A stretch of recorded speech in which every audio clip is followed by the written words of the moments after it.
끝으로 나의 형제들아 주 안에서 기뻐하라.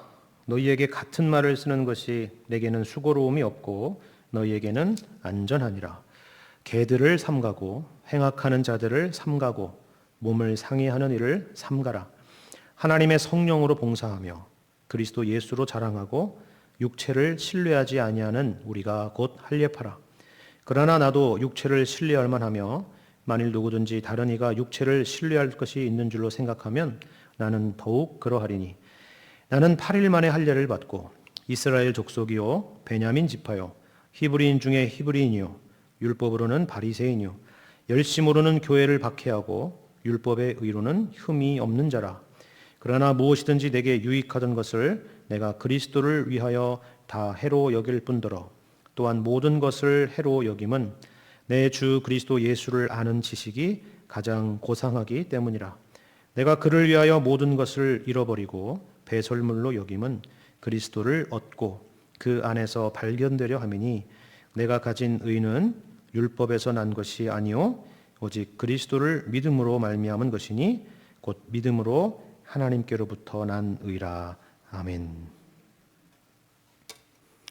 우리는 지난 시간에 이어서 우리가 본받을 만한 사람에 대한 것을 우리가 살펴보고 있습니다.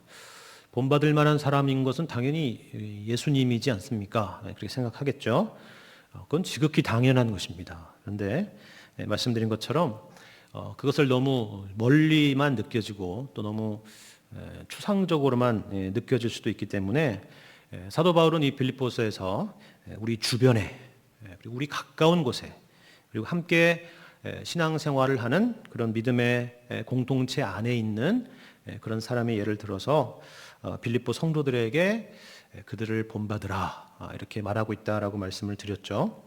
하지만 여기서 이 본받아야 된다라고 하는 것은 그 사람이 예수님과 같이 완벽하다라는 차원에서 말씀드리는 것이 아니라 그 사람이 예수님의 그러한 성품을 본받으려고 하는 그런 모습, 그 모습을 우리가 본받아야 된다 그 얘기입니다. 그러니까 궁극적으로는 결국 어떤 사람을 본받는 것이 아니라 예수님을 본받는 것이다라는 이야기를 그렇게 말씀드리는 거죠.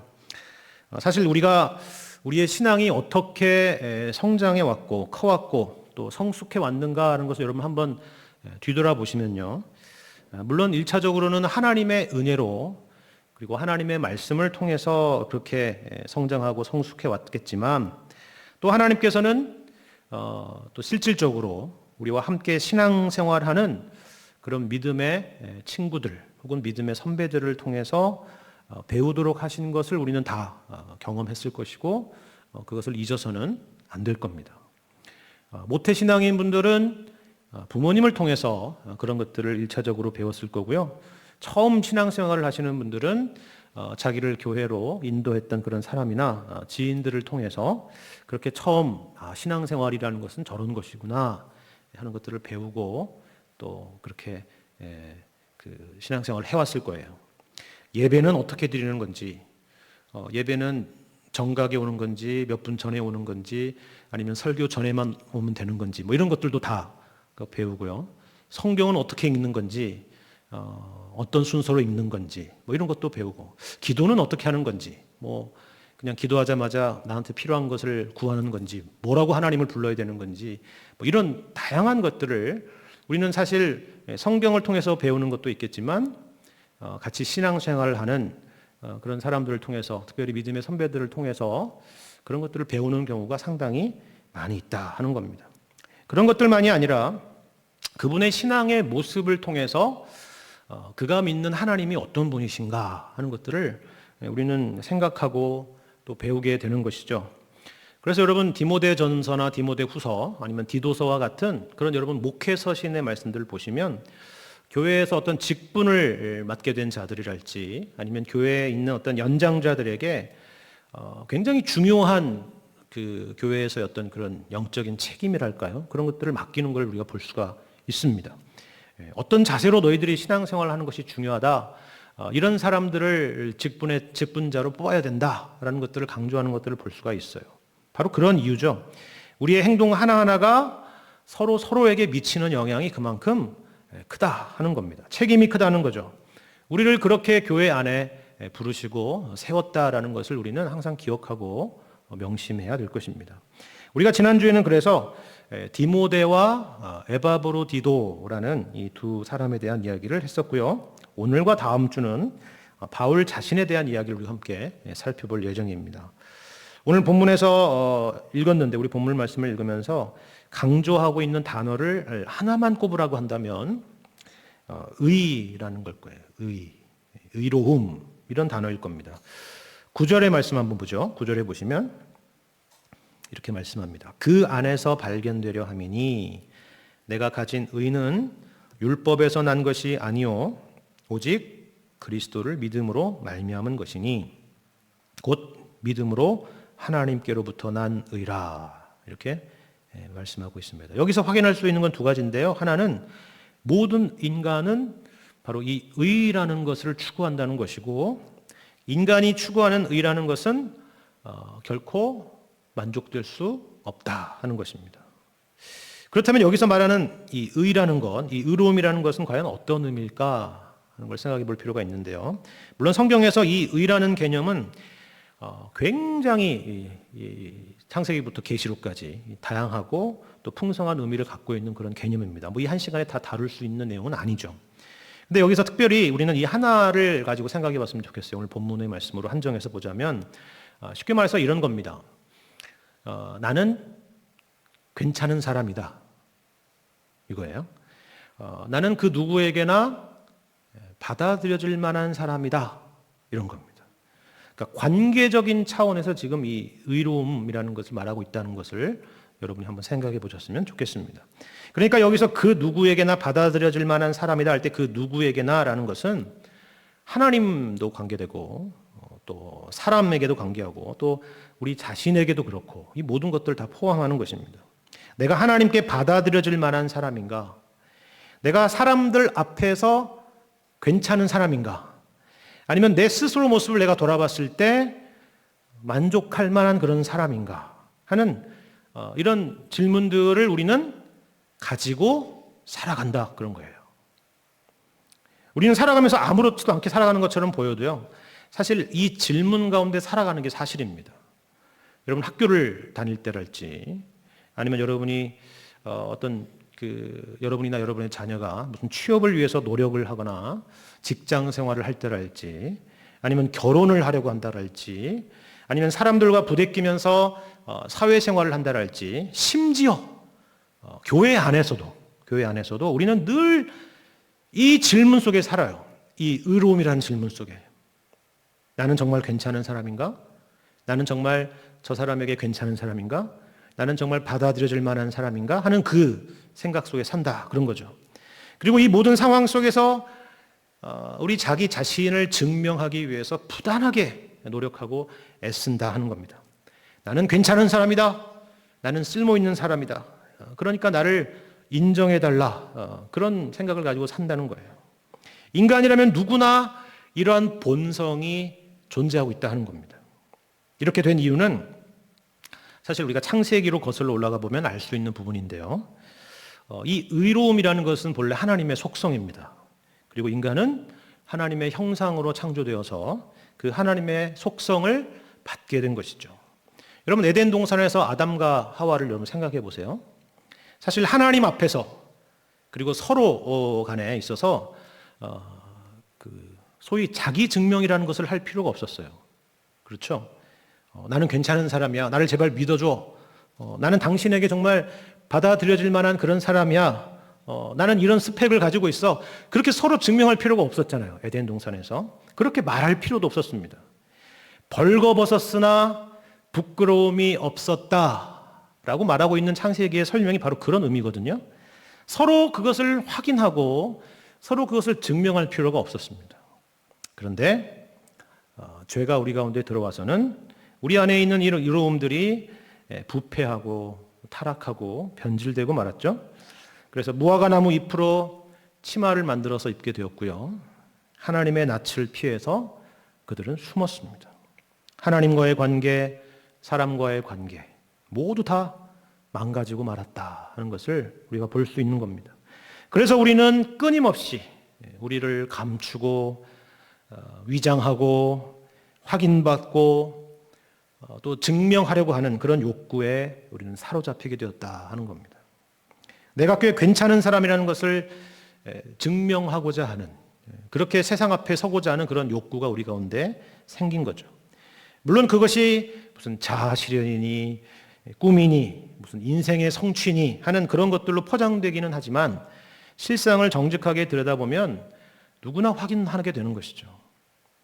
그런 과정이 행복하지 않고요. 그리고 기쁨이 없습니다.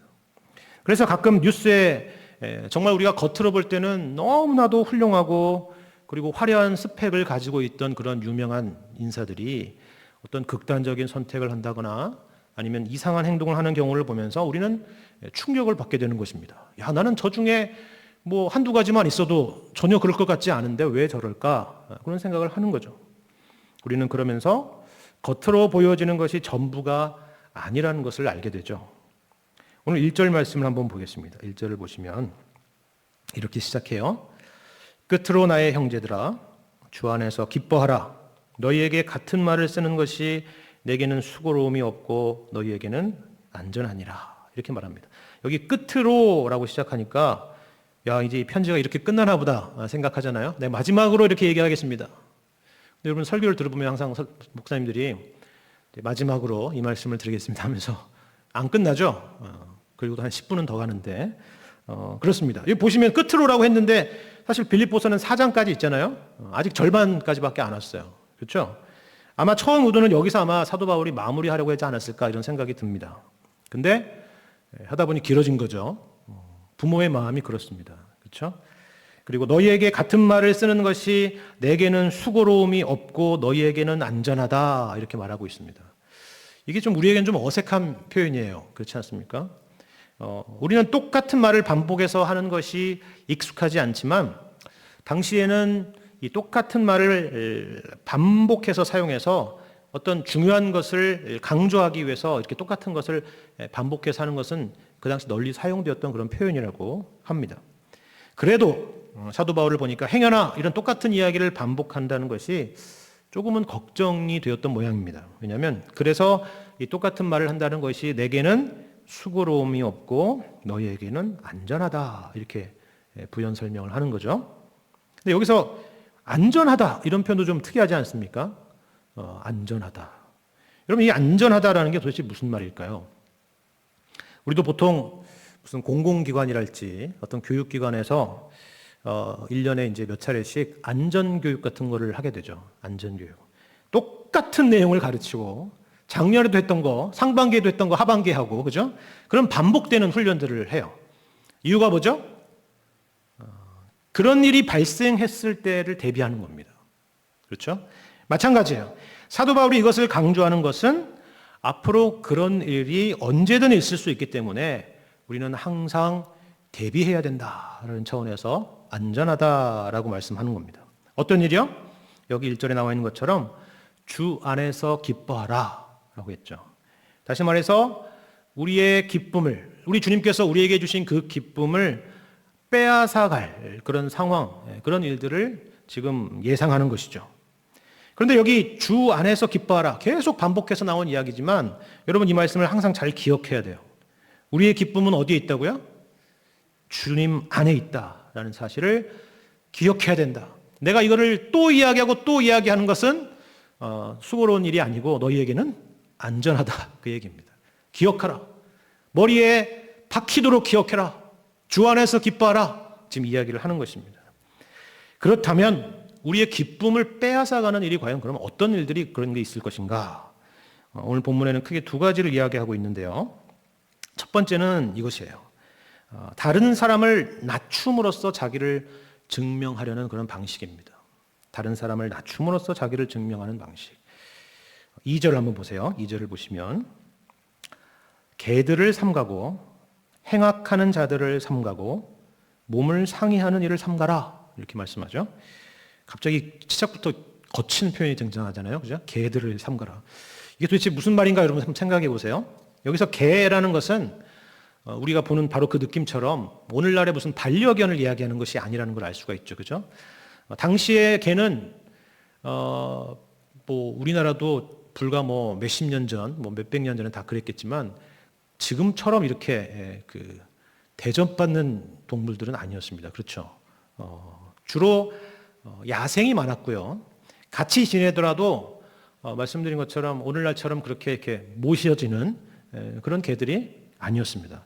여러분 복음서에서 이방인 가나안 여인이 예수님에게 했던 말을 여러분 기억하시죠? 개들도 주인의 상에서 떨어지는 부스러기를 먹나이다 그랬습니다. 당시의 개라는 존재는 그런 동물이었고 그런 위치였다 하는 걸 보여줄 수가 있는 거죠. 그러니까 여기서 개라고 등장하는 것은 상대방을 사회적 지위가 낮은 사람으로 그렇게 모욕하는 그런 표현인 것입니다. 특별히 유대인들은 누구를 이렇게 개라고 불렀느냐면 이방인들을 그렇게 개라고 불렀습니다. 그래서 자기들이 누리는 유대인으로서 선민으로서 그런 특권 의식을 스스로 자랑하곤 했던 것입니다. 하나님과의 관계 속에서 자기의 특권을 확인하고 자랑하는 것이 아니라 어떻게 해요? 이방인을 깎아내림으로 인해서 자기의 증명을 하는 그런 방식인 것이죠. 그런데 바울은 도리어 그렇게 말하는 유대인들을 뭐라고 부르고 있습니까? 거꾸로 개들이라고 부르고 있습니다. 그러니까 진정한 하나님의 백성은 민족이나 혈통에 있는 것이 아니다. 그렇게 얘기하는 거죠. 두 번째로는 무엇을 삼가라고 말하냐면 행악하는 자들을 삼가라 이렇게 말하고 있습니다. 이것은 다만 무슨 악한 일을 하는 사람들을 조심해라 이렇게 하는 얘기가 아니고요. 당시에 유대인 기독교인들 중에서 이방인 기독교인들에게 너희들이 의롭게 되려면 할례를 받아야 된다라고 늘 강조했던 사람들이 있었습니다. 할례를 강요하는 그런 사람들이 있었던 거예요.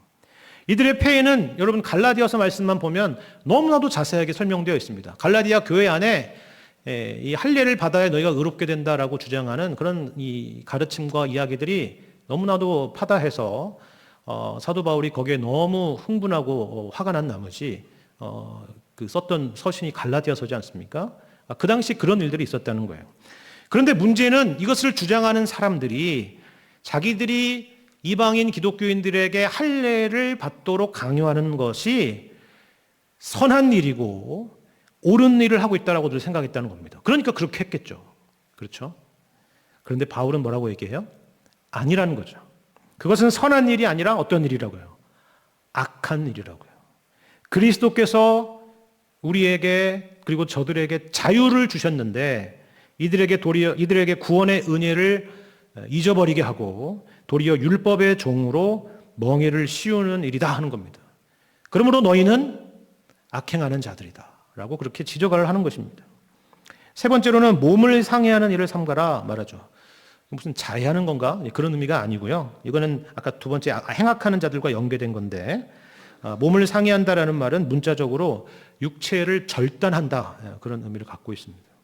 할례를 강조하는 자들에게 사도 바울이 일종의 그 언어 유희로 그들을 지적하고 공격하는 그런 표현인데요. 이것은 어떤 의미냐? 먼저는 우리 마음에 할례가 없다면 그것은 단지 물리적으로 몸의 일부를 절단하는 것뿐이지 않느냐라고 이야기하는 그런 의미의 표현일 수도 있습니다. 그리고 더 나아가서는 이미 예수님께서 오셔서 이미 옛 언약을 성취하셨는데 여전히 그 할례를 이방인들에게 강요한다는 것은 예수님께서 이루신 그 구속의 완성을 부정하는 것이기 때문에 이것은 새 언약에서 너희들 스스로 절단되는 것이다. 분리되는 것이다 라고 말하고 있다 하는 겁니다. 역설이죠. 그렇죠? 그러니까 여기 개들을 삼가고 행악하는 자들을 삼가고 몸을 상해하는 일을 삼가라 라고 하는 말은요.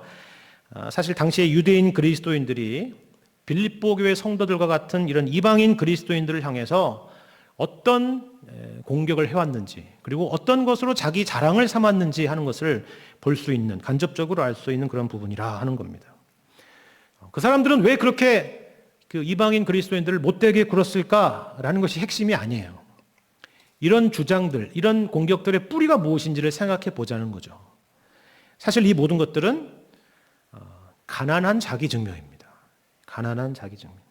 상대방을 깎아내리면서 자기를 돋보이게끔 하고 싶은 그런 욕망인 것이죠. 그런 방식입니다.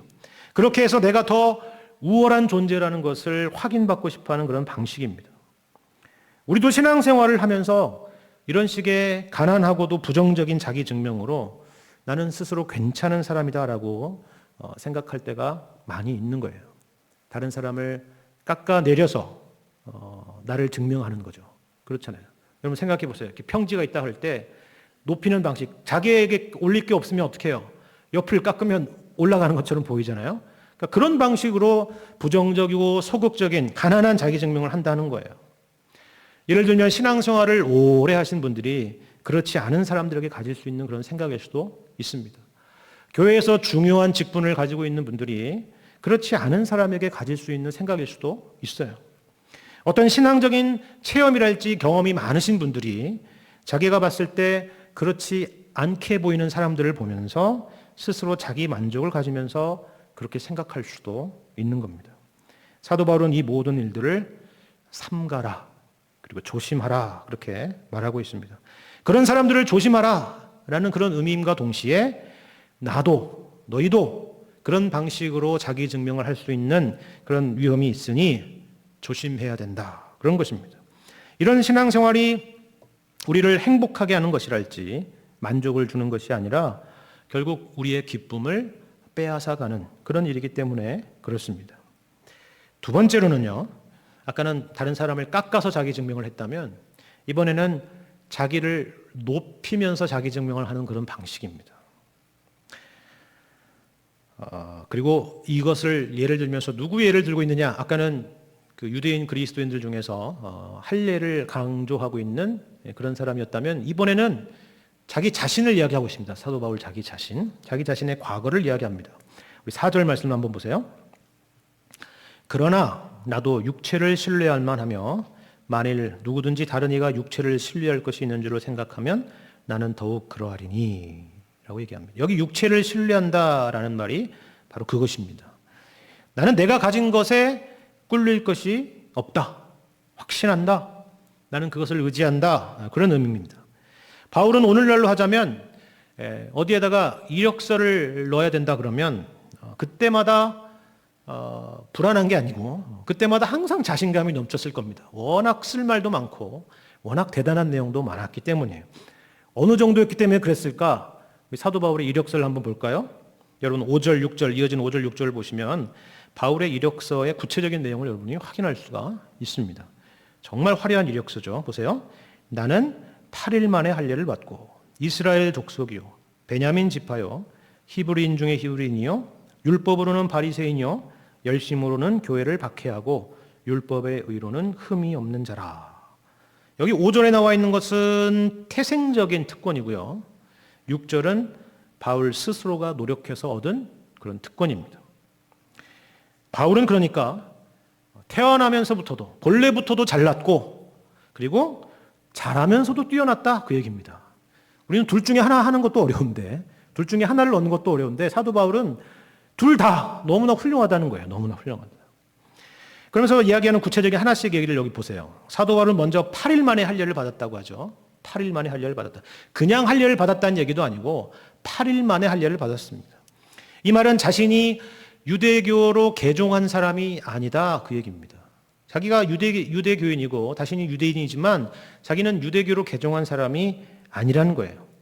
태생적으로 유대인이고 그리고 8일 만에 할례를 받았다는 것은 레위기에 나와 있는 말씀처럼 철저히 율법에 따른 그런 엄격한 할례를 받았다라는 그 의미를 말하고 있는 것입니다. 두 번째로 이스라엘 족속이라는 것은 자신이 아브라함과 이삭과 야곱의 후손이라 하는 이야기입니다. 혈통적으로 그들에게 주신 약속의 상속자라 하는 그런 의미를 갖고 있는 것입니다. 이게 구약시대에서는 어떻게 보면은 구약시대 이스라엘에게는 그게 참 당연한 이야기인 것처럼 보이지만 여러분 잘 아시다시피 북이스라엘이 그 어디죠? 북이스라엘이 아수르에 멸망하고 그리고 완전 흩어지게 되고 어떻게 민족이 됐는지도 알 수 없죠. 족보도 알 수 없습니다. 그리고 남유다도 바벨론의 포로로 끌려가게 되고 그리고 돌아오게 되면서 여러분 뭐 그 에스라 느헤미야 이 시대의 이야기들을 보면 아시겠지만 그 족보의 문제를 다시 한번 다루잖아요. 정말 그 후손인지를 확인하는. 그리고 그 뒤로도 여러분 잘 아시다시피 신구약 중간기에 400년 동안 수많은 민족적인 고충을 겪었습니다. 그러니까 지금 사도 바울이 자기가 이스라엘 족속이라고 얘기하는 것은 당연히 이스라엘 족속이겠지 이런 차원의 얘기가 아니라 자기가 그만큼 순수한 혈통이라는 얘기를 지금 하고 있다 하는 거예요. 그 부분을 생각해 볼 필요가 있습니다.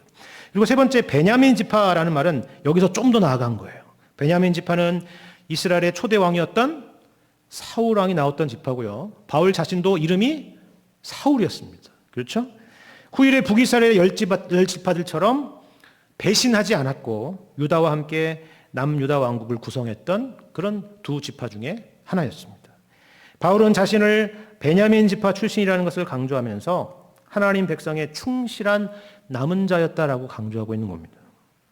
여기 히브리인 중에 히브리인이라는 말에서 우리는 히브리인이라는 것은 언어와 문화라는 차원을 이야기하는 건데요. 바울 자신이 많은 유대인들처럼 지중해 주변에 흩어져 살던 디아스포라 유대인이 아니었다는 거예요. 그것을 강조하는 표현입니다. 같은 유대인이긴 하지만 디아스포라 유대인들은 많은 사람들이 그 헬레니즘화 되었거든요. 그러나 자기는 그런 유대인들과는 차원이 다른 유대인이다 이야기하는 겁니다. 나는 진짜 유대인이고 순도 100%의 히브리인이다라고 이야기하고 있는 것입니다. 율법으로는 바리새인이라고 하는 말은 특별히 그 중에서도 영적인 엘리트였다라는 사실을 강조하는 그런 표현입니다. 길리기아 다소에서 태어났지만 어려서부터 예루살렘으로 이주해서 또 거기서 당대 최고의 석학이었던 가말리엘의 문화에서 배웠던 바울이었습니다. 그러니까 바리새인이기 때문에 사도 바울은 타협하지도 않았고 헬레니즘 문화에 동화되지도 않았고 영적인 순수성을 위해서 그렇게 치열하게 살아왔던 자기 고백적 표현이라 하는 거죠. 그런데 이어서 열심으로는 교회를 박해했다라고 하고 있는 말은요. 바리새인으로서 아까 말씀드린 것처럼 다만 혼자 영적인 순수성을 지키기 위해서 살았을 뿐만이 아니라 하나님의 백성이라고 하는 공동체 전체의 순결을 지키기 위해서 내가 최일선에서 싸웠던 사람이다. 그 이야기를 하는 것입니다. 그래서 교회를 박해했다라고 설명하고 있는 겁니다. 그리고 마지막으로 율법의 의로는 흠이 없다라고 하는 말은 바울이 무슨 죄가 없었다라는 말이 아니라 율법이 요구하는 것, 그 규율과 규칙에 있어서 자기는 모든 것을 철저하게 지켰다. 심지어 죄를 지었다 할지라도 마찬가지로 율법이 정한 대로 나는 올바른 제사를 하나님 앞에 드렸다. 그 얘기입니다. 그러니까 유대 사회에서 바울과 같은 이런 이력은 정말이지 엄청난 빛나는 그런 이력이었을 거예요. 다른 사람들은 감히 명함도 내밀지 못할 그런 이력이었을 겁니다. 사도 바울도 그것을 알고 있어요. 그래서 7절에 이 모든 것이 내게 유익하던 것이었다라고 그렇게 고백을 하는 겁니다. 그런데요, 사도 바울이 발견하게 된 것이 있었다는 거죠. 제가 7절 이하의 말씀을 읽겠습니다. 7절, 그러나 무엇이든지 내게 유익하던 것을 내가 그리스도를 위하여 다 해로 여길 뿐더러 또한 모든 것을 해로 여김은 내 주 그리스도 예수를 아는 지식이 가장 고상하기 때문이라. 내가 그를 위하여 모든 것을 잃어버리고 배설물로 여김은 그리스도를 얻고 그 안에서 발견되려 함이니 내가 가진 의는 율법에서 난 것이 아니요 오직 그리스도를 믿음으로 말미암은 것이니 곧 믿음으로 하나님께로부터 난 의라. 여러분, 사도 바울이 자신이 아까 확인했던 것, 태생적으로 가진 것들, 자신이 노력해서 얻은 것들을 생각하고 그것을 집착하면 집착할수록 오히려 하나님으로부터 멀어지는 것을 느꼈다는 거예요. 여기에서 율법에서 난 의라는 것이 그것을 말해주는데요.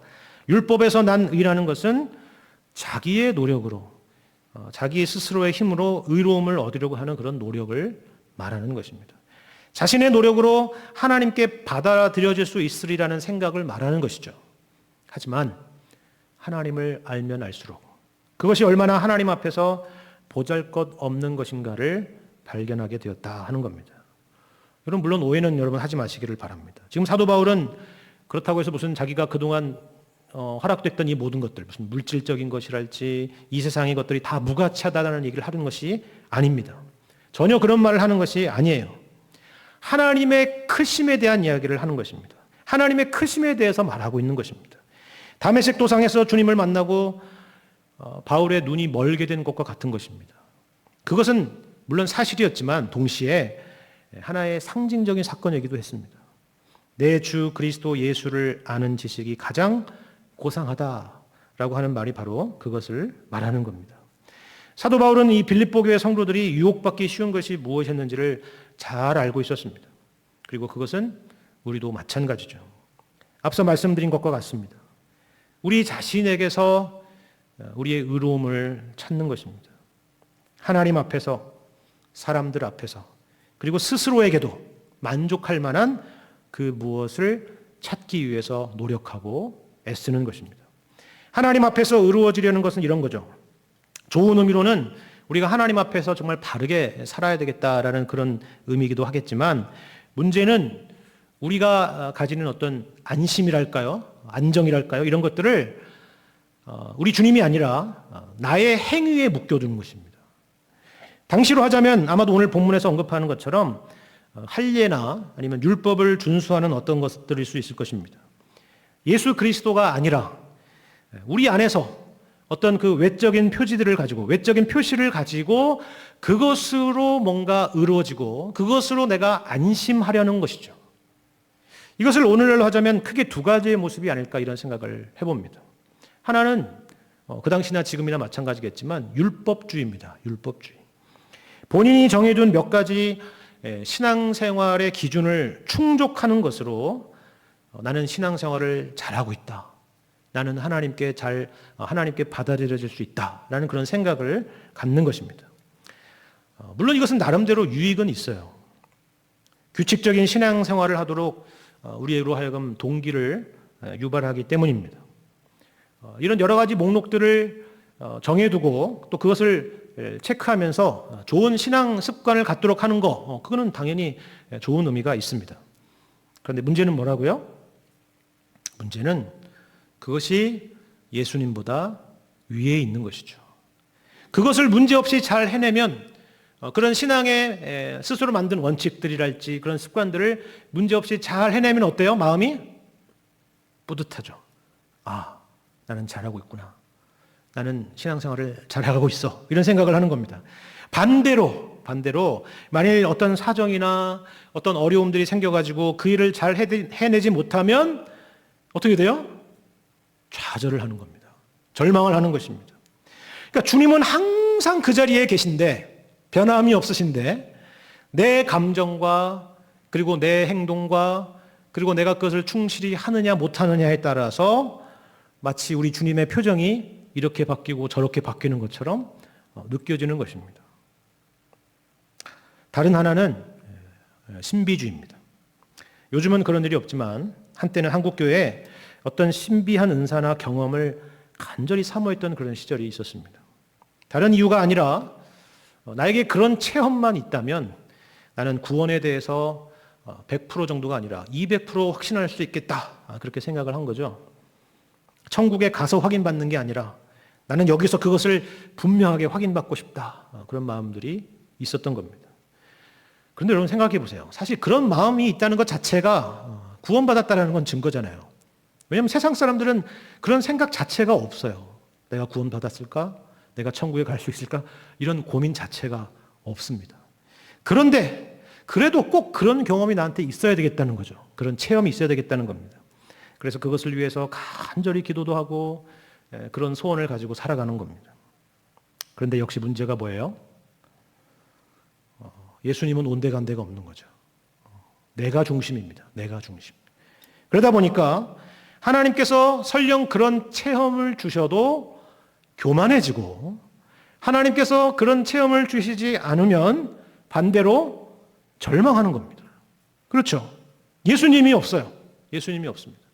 내 경험에 따라 예수님이 있다가 예수님이 없다가 하는 것입니다. 기쁨이 없습니다. 그리고 우리는 사람들 앞에서 의로워지기 위해서, 그리고 인정받기 위해서, 받아들여지기 위해서 정말 부단하게 노력을 하죠. 어떻게든 우리의 약점을 감추기 위해서 노력하고요. 사람들에게 뭔가 이렇게 소외당하지 않고, 내가 사귀는 그룹에서 내가 외면당하지 않고, 무시당하지 않고, 인정받고 칭찬받기 위해서 우리는 그 무엇이든 합니다. 거짓말도 하고요. 과장도 하고 숨기기도 하고 그렇습니다. 교회 안에서는 어떨까요? 교회 안에서도 마찬가지지 않을까 이런 생각을 해봅니다. 여러분 맥스 루케이도라는 목사님 아시는 분이 계실 텐데 맥스 루케이도라는 목사님이 쓰신 책 중에 너는 특별하단다 이런 책이 있습니다. 이건 책으로도 나왔고 또 영화로도 아주 짧은 영화로도 나온 적이 있습니다.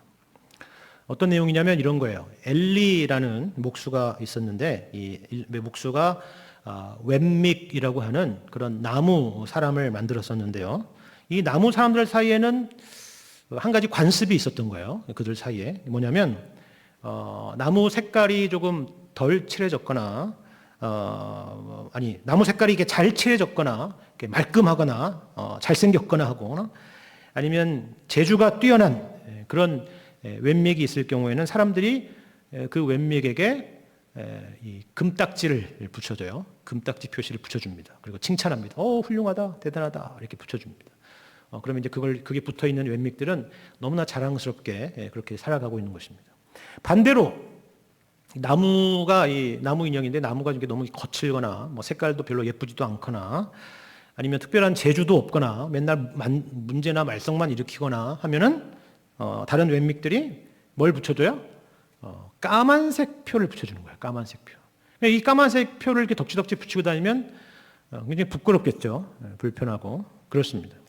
근데 여기 이제 주인공이 있는데 이 펀치넬로라는 주인공이 등장하는데 이 펀치넬로는 잘생기지도 않았고 색깔이 잘 칠해지지도 않았고 또 재능도 없어가지고 온통 까만색 표딱지만 붙어 있었습니다.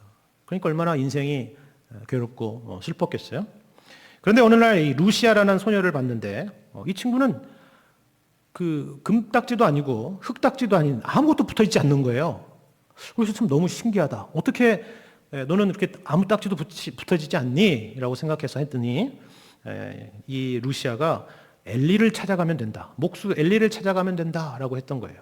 근데 그 전까지만 해도 이 목수는 되게 무서운 사람으로만 알고 있었는데 이 친구 루시아에 이끌려서 엘리를 찾아갔는데 그때 엘리가 바로 이 펀치넬로에게 너는 내가 창조한 아주 특별한 사람이다 라고 이렇게 격려를 받고 또 위로를 받고 또 그것을 깨닫게 된 펀치넬로가 어떻게 됐어요? 그 몸에 붙어 있었던 모든 까만 딱지들이 다 떨어져 나가는, 다시 붙이려고 해도 붙어지지 않는 그런 일을 경험하게 됐다 하는 이야기입니다. 재미있는 얘기죠? 그럼 어떤 이야기인지 이해하시겠습니까? 물론 이 맥스 루케이도는 이 안 믿는 사람들에게 복음을 설명하기 위해서 이런 소설을 쓰다 보니까 이 기독교 복음을 다 구체적으로 뭐 다 담지는 못했지만 우리는 이것이 무슨 이야기인지 분명히 알고 있습니다. 펀치넬로는 우리를 말하는 것이고 루시아는 예수님을 말하는 것이고 엘리는 그 이름 그대로 엘리, 나의 하나님이잖아요. 하나님을 표현하는 것이죠. 펀치넬로가 엘리를 만나서 인생의 목표와 가치가 완전히 달라진 것을 봤죠. 처음에는 까만 표를 받지 않고 이 금색 표를 받는 것이 인생의 가치고 목표였을 거예요. 그렇죠? 하지만 엘리를 만나고 난 이후부터는 어떻게 됐습니까? 그 모든 것 자체가 의미가 없어진 겁니다. 그것이 중요한 것이 아니게 된 거죠. 엘리 앞에서 자유와 기쁨을 얻었기 때문인 겁니다. 사도 바울은 어떻습니까? 사도 바울을 이 이야기에 대입을 해보자면 사도 바울은 아마도 사람들에게 금색 표를 엄청 많이 받았을 거예요. 그렇죠. 훌륭한 이력이 있지 않습니까? 그리고 열심히 살았기 때문입니다. 하지만 여러분이 바울이 기록한 또 다른 성경인 로마서 7장 말씀을 보신다면 바울 스스로에게는 아마도 까만 표를 많이 주었을 겁니다. 오호라 나는 곤고한 사람이로다. 이 사망의 몸에서 누가 나를 건져내랴 했던 것이 바로 바울의 내면의 목소리였기 때문입니다.